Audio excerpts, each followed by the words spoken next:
오늘 우리가 함께 살펴볼 내용은 하이델베르그 교리문답 37문입니다. 37문을 볼 때 37문에서는 우리 예수님의 고난에 대해 살펴보는 본문이거든요. 근데 우리가 예수님의 고난을 생각할 때 좀 몇 가지 우리가 우리가 그리스도께서 고난을 받으시고 나는 말 속에 담겨져 있는 그 의미들, 우리가 예수님이 고난을 받으셨습니다 라고 얘기할 때에 그 담겨진 내용들이, 그 고백 속에 들어진 의미가 무엇인가, 무엇을 우리는 고백하고 무엇을 믿고 있는가 하는 부분에 좀 살펴보려고 합니다. 예수님께서 고난을 당하셨습니다. 예수님께 고난을 당하셨는데 사도신경을 가만히 보다 보면요, 동정녀 마리아에게 나시고 그 다음에 본디오 빌라의 고난을 받으사라는 말로 바로 넘어가요. 예수님의 공생에 대해서는 설명하고 있지 않습니다. 그런 걸 보면은 왜 예수님의 공생의 부분에서는 왜 사도신경에 들어가지 않을까라고 생각하지만, 하이델베르그 사도신경의 고백 속에서 우리가 의미하는 것은 무엇이냐면, 예수님의 공생의 전체적인 내용들은 무엇을 지향하며 무엇을 목적을 하면 예수님의 고난과 십자가의 죽으심이 목적으로 하기 때문에 예수님의 공생애가 어땠는지를 표현하고 있지는 않습니다. 왜냐하면 그것은 이미 예수님의 고난과 십자가에 이미 담겨졌다고 생각하기 때문에 예수님의 공생의 부분에는 설명하고 있지 않은 것이에요. 그래서 우리는 예수님께서 동정녀 마리아에게 나시고 본디오 빌라도의 고난을 받을 때 예수님께서 30년 동안 예수님께서 마리아의 또 아들로서 또한 주어진 삶들을 사셨고, 그 다음에 30세에 이르러서 공생의 기간을 거치면서 이제 하나님 말씀 하나님 나라를 위해서 부르심에 합당하게 목적을 위해서 예수님께 십자가의 고난의 길을 가셨으며 구원을 완성하는 그 계획 속에 들어갔습니다. 이런 고백들 다 빠진 것이에요. 그냥 단순히 동정녀 마리아에게 나시고 본디오 빌라도의 고난을 받으사 라는 말로 바로 넘어가게 됩니다. 예수님에 대해서 생각할 때 우리가 두 가지 예수님의 이 땅에 살았던 삶에서 두 가지를 크게 구분할 수 있습니다. 하나는 뭐냐면 예수님의 낮아지심에 대해서 생각할 수 있고요. 또한 예수님의 높아짐에 생각할 수 있습니다. 그것을 신학적인 의미로 어떻게 표현하냐면 예수님의 비하, 예수님의 승기라는 표현을 씁니다. 비하라는 단어는 뭐냐면 낮아지심이에요. 비하. 승기라는 건 높아지심 말하는 것이. 두 가지로 예수님의 생애를 우리가 나눌 수 있는데, 비하는 언제 예수님께 낮아지셨냐면 예수님께서 사람에 대해서 이 땅에 오실 때 예수님이 낮아진 것이에요. 그래서 성육신은 예수님의 낮아짐입니다. 이 부분은 우리가 나중에 또 깊이 생각해 보겠지만, 예수님께서 하나님의 보좌를 버리시고 이 땅에 사람에 대해서 오셨다는 것은 낮아졌고, 또한 예수님 이 땅에 사신 동안 고난을 당하셨고 십자가에 죽고 있는 다 비하예요. 예수님이 낮아지면 하나님이 고난을 당하시고 하나님이 십자가에 죽는다는 것은 낮아지심이에요. 또 승계에 대해 생각할 때 예수님의 높아지심은 어디냐면 이제 부활부터 시작하는 것이에요. 예수님은 다시 부활하심으로 하나님의 아들로서 선언되었고 인정되어졌습니다. 또한 예수님께 승천하셨어요. 그리고 승천하여서 하나님 보좌 우편에 앉아 계십니다. 그리고 또한 지금도 다스리고 계실 뿐만 아니라 또한 심판할 이제 재림주로서 이 땅에 다시 오실 것을 약속하고 계십니다. 이런 것들은 예수님의 높아지심이에요. 예수님께서 이제 영광을 받으시고 예수님의 그 권능과 영광과 위엄이 무엇인지를 드러내게 된 것이에요. 우리는 예수님의 삶과 예수님의 사역을 통해 두 가지를 알게 되는데, 하나는 예수님의 비하와 승기예요. 그런데 오늘 우리가 살펴볼 것은 예수님의 고난이기 때문에 이것은 뭐에 대한 부분이냐면 비하에 대한 부분입니다. 그러니까 질문을 보도록 합시다. 37문에 보면 이렇게 기록됐습니다. 같이 읽을까요? 시작. 고난을 받으사라는 말로 당신은 무엇을 고백합니까? 예, 여기 보면 고난을 받으사라는 말로 당신은 무엇을 고백합니까? 라고 합니다. 이 고백에 대해 답변을 보도록 합시다. 답변을 보면요, 이렇게 되었습니다. 좀 길지만 우리 같이 읽을까요? 시작. 그리스도는 이 세상에 사셨던 모든 기간에, 특히 생애의 마지막 시기에 모든 인류의 죄에 대한 하나님의 진노를 자신의 몸과 영혼에 짊어지었습니다. 그분은 유일한 화목제물로 고난을 당함으로써 우리의 몸과 영혼을 영원한 저주로부터 구원하셨고, 우리를 위해 하나님의 은혜와 의와 영원한 생명을 얻으셨습니다. 아멘. 아멘. 그렇습니다. 이 답변에 보면 몇 가지를 생각해 볼 수 있는데, 크게 세 부분으로 생각해 보려고 합니다. 첫 번째 부분은 뭐냐면 그리스도는 이 세상에 사셨던 모든 기간에 라는 표현이에요. 사셨던 모든 기간에, 특별히 생의 마지막 시기에 모든 인류의 죄에 대한 하나님의 진노를 자신의 몸과 영혼에 짊어졌습니다 라고 표현되고 있습니다. 근데 왜 이렇게 표현하냐면, 그리스도는 이 세상에 사셨던 모든 기간이라는 표현이 갖는 의미, 사실은 예수님께서 우리를 위해 죄를 주셨다는 것, 죄를 위해 죽으셨습니다라는 것을 고난받으시고 십자가에 달려서 예수님께서 하나님의 진노를 당하셨습니다 라고만 표현할 수 있는데, 모든 기간, 사셨던 모든 기간이라는 표현을 특별히 사용하는 이유가 있습니다. 왜냐하면 우리는 단순히 예수님께서 이 땅에 오셔서 우리의 죄를 사하실 때 십자가에 죽으시고 고난을 당하시고 십자가에 죽는 그 시기만을 관심을 기울이고 그 시기에 대해서만 우리가 이해를 합니다. 그 부분이 중요하지 않다는 것이 아니에요.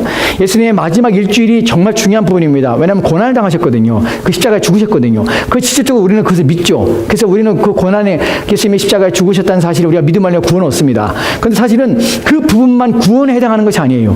예수님께서 우리를 위해서 구원을 위해서 행하신 것들이 예수님의 마지막 일주일에 포함된 것이 아니에요. 그 전생애가 사실 우리 구원을 위한 예수님의 사역이 그 안에 담겼다는 사실을 이해하기 위해서인 것이 이해가 되십니까? 예수님의 전생애는 무엇을 위한 생애냐면 우리의 구원을 위한 생애였다는 것이. 특별히 예수님이 어떤 생애냐면 예수님께서 하나님의 입에 순종하며 살았던 그 삶들에 대한 이야기들이 성경에 기록되어 있습니다. 이 부분이 어떤 의미를 우리 가운데 주는지 좀 살펴볼게요. 먼저 로마서 5장 19절 말씀에 이렇게 기록되어 있습니다. 같이 읽을까요? 시작. 한 사람이 순종하지 아니함으로 많은 사람이 죄인 된 것 같이 한 사람이 순종하심으로 많은 사람이 의인이 되리라. 아멘. 한 사람이 순종하지 않았던 것은 아담이 순종하지 않았죠. 그리고 많은 사람이 죄인이 됐습니다. 그런데 한 사람의 순종하심으로 누구예요? 예수 그리스도의 순종하심으로 많은 사람이 의인이 되었습니다. 여기서 순종이란 표현이 단순히 십자가에 죽으시는 순종 그것만을 가리키는 건 아니에요. 이 여기서 순종이란 것은 예수님의 전 삶에 있어서 하나님께 순종했던 그 삶은 우리를 어떻게 했냐면 우리로 하여금 의인이 되게 하는 것이에요. 이해가 되십니까? 왜 그럴까요? 이 부분을 갈라디아서 4장 4절과 5절에서는 더 명확하게 이렇게 표현되고 있어요. 갈라디아 4장 5절입니다. 같이 읽겠습니다. 시작.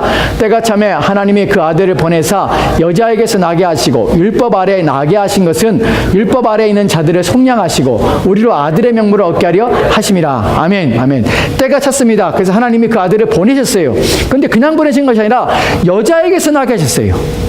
왜 여자에게 나게 하셨을까요? 사람이 되게 하시기 때문에 여자에 낳습니다 라고 하셨지만 또한 성육신을 하기 위해서지만 이 안에 담겨진 뭐냐면 여자에게 즉 사람이 되게 하신 이유는 무엇이냐면 율법 아래에 나게 하신 것은 율법 아래에 있는 자들을 속량하시기 위해서라는 것이. 즉 사람이 되게 하심으로 예수님께서는 사람으로서 가져야 돼 하나님의 명령에 순종해야 돼 율법에 대해서 그것을 지키면 야마서 율법 아래에 있는 자들 즉 우리들이 율법을 지키지 못함으로 율법의 저주 아래에 있는 자들 우리를 속량하기 위해서 건져내시기 위해서 사람이 이 땅에 오셔서 율법 아래에 사시면서 율법을 완성하시고 율법을 순종하셔서 다 지키심으로 말미암아 그 지키심이 우리로 하여금 아들의 명분을 얻게 하시는 거예요. 그 의로움이 우리 가운데 전가되는 것이. 이해가 되십니까? 즉 예수님이 사람이 돼서 이 땅에 오셔서 예수님께서 순종하시는 그 모든 삶들은 생애의 모든 것들은 무엇을 하냐면 우리의 우리가 의롭게 함을 얻게 하기 위해서 우리가 율법을 지켜내지 못하면야마 하나님의 율법의 저주 아래에 있는 우리들이 그 저주에서 벗어나도록 예수님께서 율법에 순종하신 그 의로움이 예수님의 그 의가 우리 가운데 전가되어서 우리가 이제 의롭게 되어지는 것이. 이해가 되십니까? 이 부분을 하이델베르그 교리문답 60문에 보면 이렇게 표현되어 있습니다. 60문을 좀 볼까요? 60문을 같이 읽겠습니다. 시작. 당신은 어떻게 하나님 앞에서 의롭게 됩니까? 여기면은 어떻게 의롭게 됩니까? 라는 표현을 했어요. 그러니까 어떻게 의롭게 됩니까? 답변해 보도록 합시다. 답변해 보면요. 좀 빽빽한데요. 같이 처음부터 천천히 읽어볼까요? 시작. 오직 예수 그리스도에 대한 참된 믿음으로만 됩니다. 비록 내가 하나님의 모든 계명을 크게 어겼고 단 하나도 지키지 않았으며 여전히 모든 악으로 향하는 성향이 있다고 나의 양심이 고소하지만 하나님께서는 나의 공로가 전혀 없이 순전히 은혜로 그리스도의 온전히 만족케 하심과 의로움과 거룩함을 선물로 주십니다. 하나님께서는 마치 내게 죄가 전혀 없고 또한 내가 죄를 짓지 않은 것처럼 실로 그리스도께서 나를 위해 이루신 모든 순종을 내가 직접 이룬 것처럼 여겨주십니다. 오직 믿는 마음으로만 나는 이 선물을 받습니다. 아멘. 아멘. 이 이야기에 대한 내용들이 여러분 이해하시죠? 지금 무슨 말 하는지. 우리가 참된 믿음으로 받습니다. 그런데 참된 믿음으로 우리가 의롭게 되는데 비록 그 의는 내가 모든 계명을 크게 어겼어요. 단 하나도 지키지 않았어요. 여전히 모든 죄악을 향하는 성향이 나한테 있어요. 그것이 나의 양심이 지금 나를 고소하고 있어요. 그런데 하나님께서는 나의 공로가 전혀 없이 순전한 은혜로 하나님의 오직 하나님의 은혜로 내가 어떤 것을 행하지 않을 때 불구하고 할 수 없는데 불구하고 순전히 은혜로 그리스도의 온전히 만족해 하심과 의로움과 거룩함을 선물로 주십니다. 그러니까 그리스도께서 온전히 만족해 하심, 하나님을 만족해 하셨고 의롭게 하시고 거룩하게 하신 것을 내게 선물로 주시는 것이에요.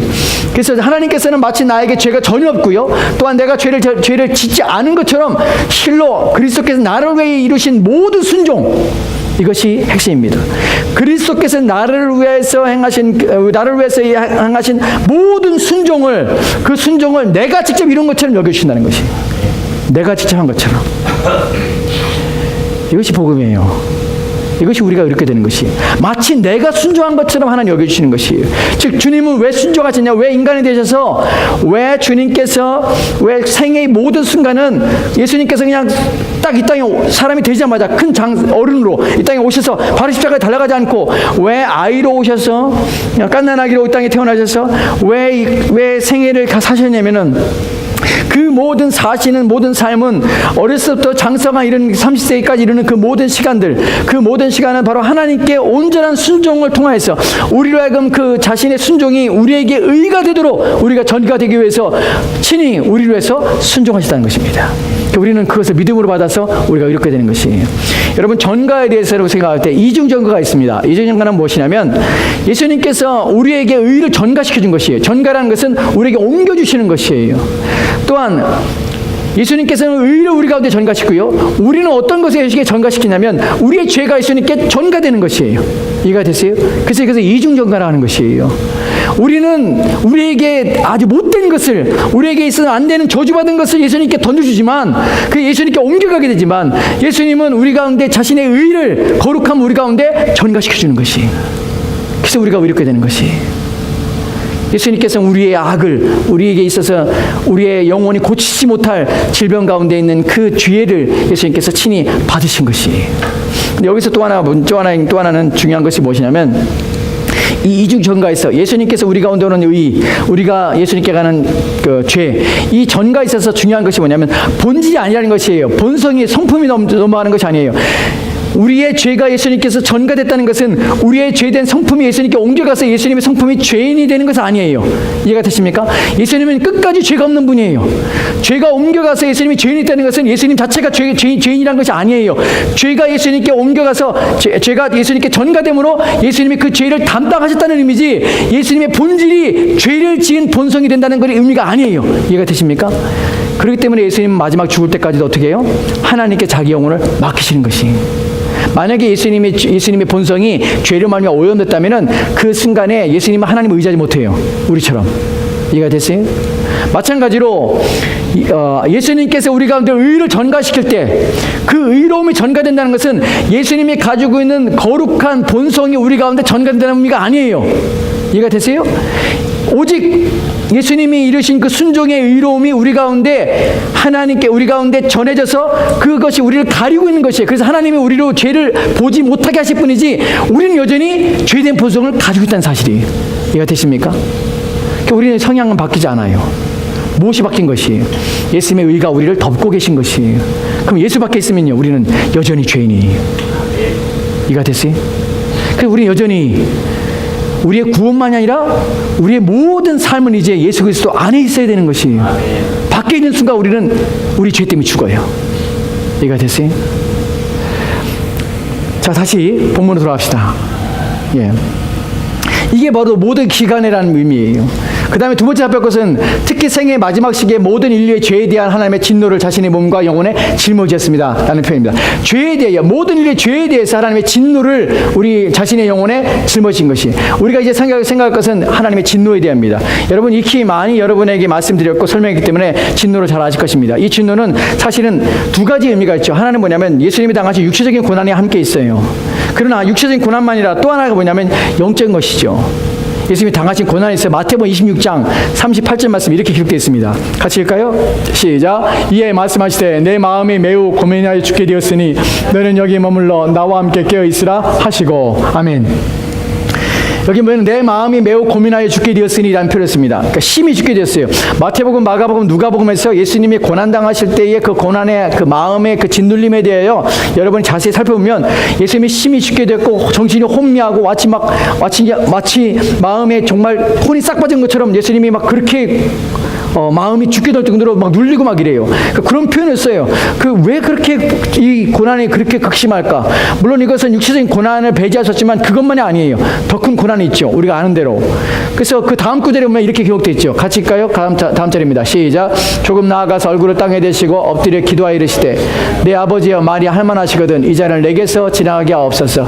그러나 나의 원대로 마옵시고 마시옵고 아버지의 원대로 하옵소서 하시고 아멘. 이 잔이라는 표현 속에서 이 잔이라는 것이 단순히 육체적인 고난이 아니라 예수님께서 받아야 될 죄로 말미암아 하나님과 영원한 분리에 대한 것이라고 우리가 말씀을 드렸죠. 이 고난의 잔은 죄인을 향한 하나님의 진노예요. 근데 이 진노는 무엇이냐면 하나님과 완전한 분리예요. 왜냐하면 죄인은 하나님과 함께 있기 때문에 함께 있지 못하기 때문에 그래요. 그래서 이 진노에 대해서 예수님께서 당신이 친히 당하셨기 때문에 영원히 하나님과 하나로 계셨던 그분이 이제 하나님과 분리가 되어서 우리가 알다시피 엘리엘이 라마 사박더니 나의 하나님 나의 하나님 어찌 나를 버리십니까? 그런 절규를 하시고 또한 그때 12시가 되어서 해가 구름을 알냐마서 해를 가리우게 되는 것이죠. 이것을 신학자들은 하나님께서 자기 아들을 버리셨다는 보지 않는 그런 상징으로 우리가 이해가 됩니다. 그러니까 하나님께 버림받으신 것이에요. 왜냐하면 죄로 말미암아 분리된 것이에요. 이것이 예수님께서는 큰 고통이요 이때 예수님께서는 지옥을 맛보시게 되는 것이에요. 이때. 그래서 계시록 14장에 보면 10절 말씀이 이렇게 기록되었습니다. 같이 읽까요? 시작. 그도 하나님의 진노의 포도주를 마시리니 그 진노의 잔에 섞인 것이 없이 부은 포도주라 거룩한 천사들 앞과 어린 양 앞에서 불과 유황으로 고난을 받으리니 아멘. 여기 보면 거룩한 천사들 앞과 어린 양 앞에서 불과 유황으로 고난을 받으리니 불못에 던져지게 되는 것이 이 고통을 예수님께서는 이미 그때에 맛보시게 된 것이 왜냐하면 하나님과 완전한 분리를 통하여서 여기 보면은 그도 여기서 그도라는 것은 누구예요? 하나님 믿지 않는 자들이 예수님께서 이 고난을 당하심으로 우리가 당해야 될 이 고난이 우리 가운데 지나가게 된 것이에요. 그러나 이 고난이 우리 가운데 지나갔다고 해서 모든 사람에게 지나간 것이 아니에요. 왜냐하면 이제 예수님 믿지 않으면서 그 고난이 그들 가운데 지나가지 않는 자들은 친히 자신들이 하나님의 진노를 받게 되는 것이 우리는 이 진노가 지나가게 된 것이 우리가 복된 것이 예수님의 고난의 진노는 바로 그런 것입니다. 바로 십자가의 죽으심 말미암아서 예수님께서 하나님의 진노 가운데 있어서 하나님과 완전한 분리 통하여서 고난을 받게 된 것이에요. 다시 본문으로 보도록 할까요?